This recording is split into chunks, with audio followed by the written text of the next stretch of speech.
चलिए देखा जाए question number 3 from exercise 5.3 chapter arithmetic progression. क्या दिया गया है, बोला गया है कि इन एन एपी गिवन ए, मतलब first term of this AP is given. देखो क्या दिया गया है, फर्स्ट क्वेश्चन की अगर बात किया जाए तो first term is given air that is 5, common difference यानी कि डी का वैल्यू दिया गया विच इज इक्वल टू 3, और ए एन मतलब nth term of this AP is also given which is 50।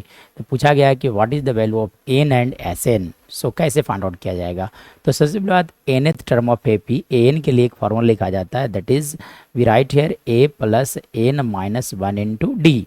मतलब अगर यहाँ से अगर बात किया जाए अकॉर्डिंग टू द क्वेश्चन अगर देखा जाए तो बोला गया है अकॉर्डिंग टू द क्वेश्चन कि ए एन का जो वैल्यू दिया गया है that is equal to how much, लिखा गया था 50। तो ये तो फॉर्मूला होता है, तो ऐसा होता है कि nth टर्म द एपी के लिए लिखा जाता है a plus n minus 1 into d लिखा जाता है। सो अब देखो यहाँ से मैं क्या करता हूँ, ए एन का वैल्यू रख देता हूँ that is equal to a plus लिखा जाता है n minus 1 into d which is equal to how much 50 given hair.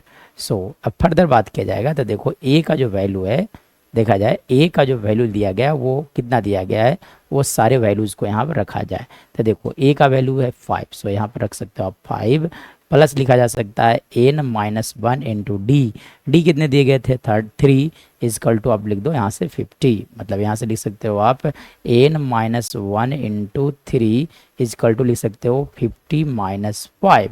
मतलब ओवरऑल यहाँ से अगर बात किया जाएगा तो लिखा जा सकता है एन माइनस 1 इंटू 3 का वैल्यू लिखा जा सकता है यहाँ से 45। मतलब यहाँ से अगर मैं बात करूँ तो लिखा जा सकता है एन माइनस 1 इजकल टू 45/3 लिखा जा सकता है। मतलब यहाँ से एन माइनस 1 का वैल्यू आ गया 15 विच मीन्स दैट यहाँ से एन का जो वैल्यू होगा that will equal to how much 15 plus 1 which is equal to 15 plus 1, मतलब एन का जो वैल्यू होगा that will equal to 60। So our first answer is है ना कि एन का वैल्यू फाइंड आउट करना था वो होगा 16। उसके बाद देखो क्या दिया गया था एस एन, मतलब क्या निकालना था sum of n term of the AP. तो एस एन के लिए दो फॉर्मूला होता है, एक तो लिखा जाता है n by 2 into a plus l, l मतलब कौन सा हो गया ए एन लिखा जा सकता है।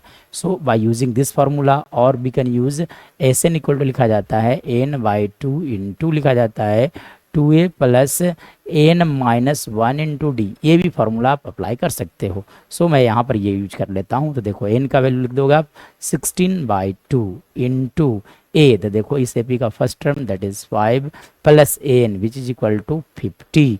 मतलब ओवरऑल बात किया जाएगा तो देखो यहाँ से 8 टाइम्स कैंसिल आउट हो गए, यानी कि 8 इंटू लिखा जा सकता है 55 विच इज इक्वल टू लिख सकते हो आप 440। So the value of s n से s n I mean to से यहाँ एस 16 का जो वैल्यू आ गया that is equal to 440। So we have found out the value of to these two questions. This is our required answer.